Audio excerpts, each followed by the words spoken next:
नमस्कार साथियों, 10वीं कक्षा हिंदी विषय के अंतर्गत व्याकरण का महत्वपूर्ण भाग हम चर्चा कर रहे हैं, जिसमें शब्द पद के बारे में हम पिछले वीडियो में देख चुके हैं। आज उसके आगे पदबंध के प्रकार और उसके उदाहरण के अंतर्गत हम चर्चा करेंगे। पिछले वीडियो में ही हमने पदबंध के प्रकार बता दिया है, जिसमें आप देखें कि वही पद के भेद ही पदबंध के प्रकार हैं।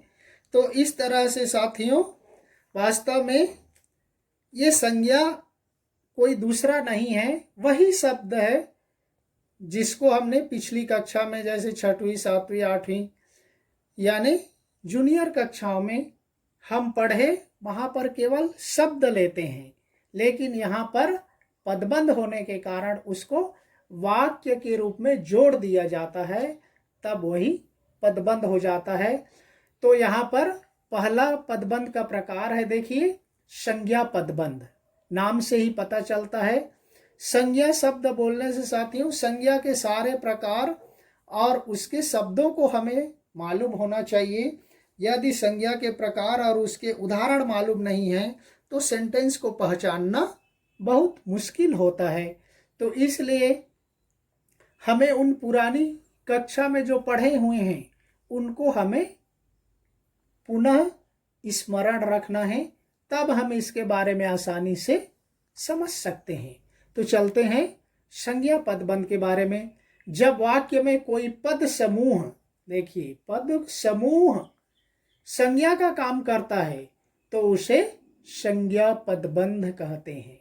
जैसे उदाहरण दिया है, देखिए मैंने जितने भी उदाहरण है उसको तिरछे रूप में कर दिया हूं। जैसे विद्या देने वाले शिक्षकों पर हमें श्रद्धा होनी चाहिए, तो आप देखो वहां पर तिरछे वाले शब्द अलग दिख रहे हैं, विद्या देने वाले शिक्षकों, ऐसे आपको अंडरलाइन मिलेगा। तो वहां पर उसमें पूछा जाएगा कि ये किस पदबंध के उदाहरण है, तो इसलिए आप वहां पर शिक्षक को पकड़ना है। देखिए विद्या देने वाले कौन है? शिक्षक है। और शिक्षक कौन सा शब्द है? संज्ञा शब्द है। संज्ञा के प्रकार में कौन सा है ये आपको मालूम होना चाहिए। कौन सा आ जाएगा? शिक्षक। संज्ञा के प्रकार कौन कौन से है ये आपको पहले मालूम होना चाहिए। संज्ञा के मूल रूप से 3 होते हैं और विस्तारित में 5 होते हैं। व्यक्तिवाचक, जातिवाचक और भाववाचक संज्ञा। जातिवाचक के अंतर्गत 2 होता है, द्रव्यवाचक और समूहवाचक। तो आप देखिए शिक्षक किसमें आ जाएगा? जातिवाचक संज्ञा के अंतर्गत आ जाएगा। उसी को आधार बना करके आप आसानी से पहचान सकते कि यह पदबंध का उदाहरण किससे लिया गया है? संज्ञा पदबंध से लिया गया है। दूसरा देखिए, भोपाल में रहने वाली मेरी सखी ने मुझे टेलीफोन किया। किसने टेलीफोन किया? वहां पर देखिए भोपाल में रहने वाली, शुरू में ही आ गया भोपाल। शहर का नाम आने से क्या हो जाता है? संज्ञा हो जाता है। कौन सी संज्ञा? व्यक्तिवाचक संज्ञा हो जाता है, क्योंकि वहां पर सीधा शहर लिख दिया। ऊपर के उदाहरण में केवल शिक्षक है। शिक्षक जाति का बोध कराता है, व्यक्ति का नहीं। तो यहाँ पर भोपाल में रहने वाली, देखिए तिरछे में आपको टेढ़ा दिखाई दे रहा है, वहां पर अंडरलाइन होगा। हमने अंडरलाइन नहीं किया, केवल उसको तिरछा कर दिया है एनिमेशन के जरिए, तो उसको आपको पकड़ना है। तीसरा देखिए, घर से भागकर आया हुआ लड़का पकड़ा गया। तो देखिए यहाँ पर घर से भागकर आया हुआ लड़का, देखिए लड़का आ गया। लड़का क्या है? संज्ञा है। कौन सी?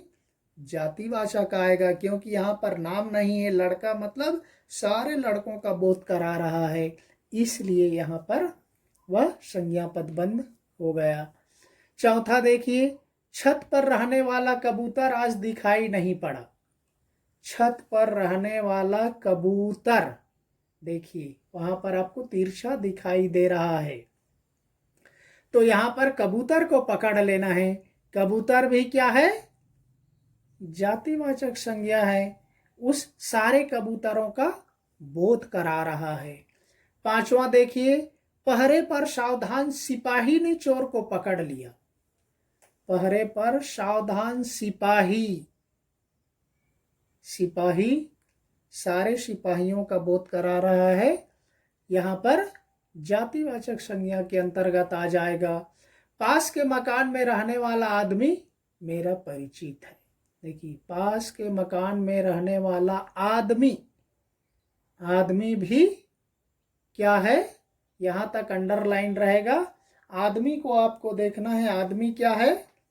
संज्ञा है, और वह भी जातिवाचक सारे मनुष्यों का बोध कराता है।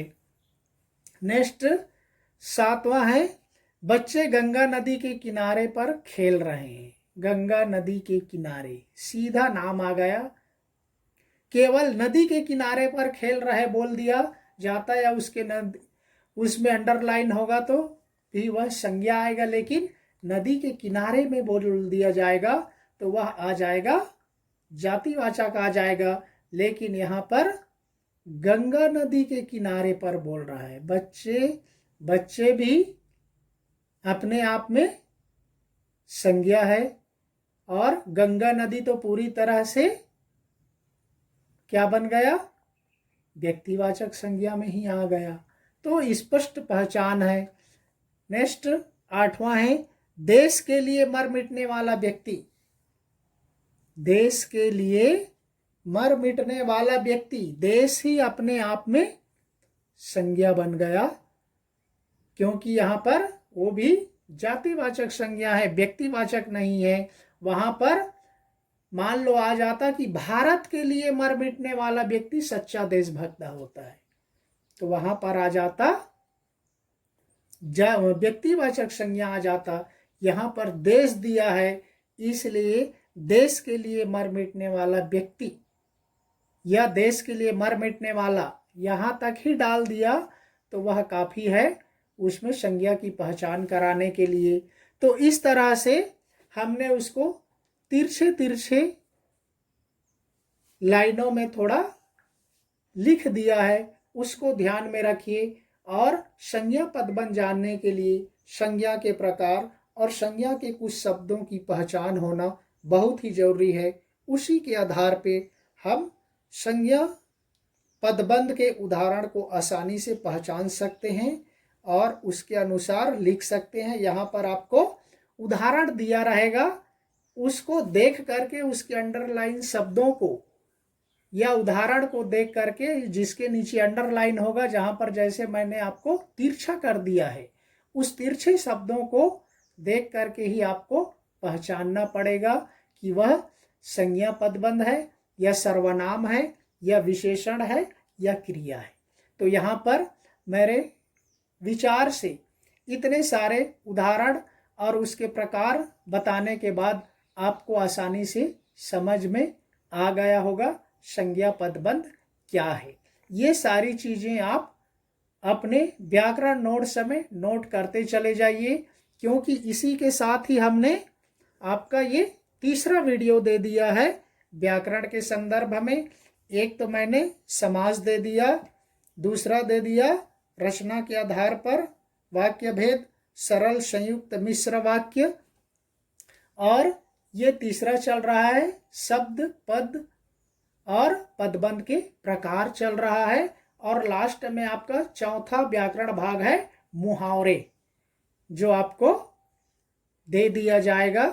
वीडियो तो नहीं बनाया जाएगा लेकिन आपको भेज दिया जाएगा। तो इस तरह से इन्हीं से आपके 4-4 नंबर के चारों से ऑब्जेक्टिव टाइप प्रश्न पूछा जाएगा 16 मार्क्स का, 16 नंबर का। तो इसलिए आप ये सारे उदाहरण नोट कर लीजिए, ध्यान से देख लीजिए। हमने अच्छे से आपको उदाहरण के तौर पर 7, 8, 10 तक हमने प्रत्येक पदबंध में उदाहरण देने का ज़्यादा से ज़्यादा प्रयास किया गया है ताकि आप अच्छे से नोट्स बना सकें और अच्छे से समझ सकें। तो साथियों, यहीं पर हम संज्ञा पदबंध के बारे में चर्चा करने बंद करते हैं। नेक्स्ट वीडियो में नेक्स्ट पदबंध के बारे में चर्चा करेंगे। तब तक के लिए धन्यवाद। जय हिंद।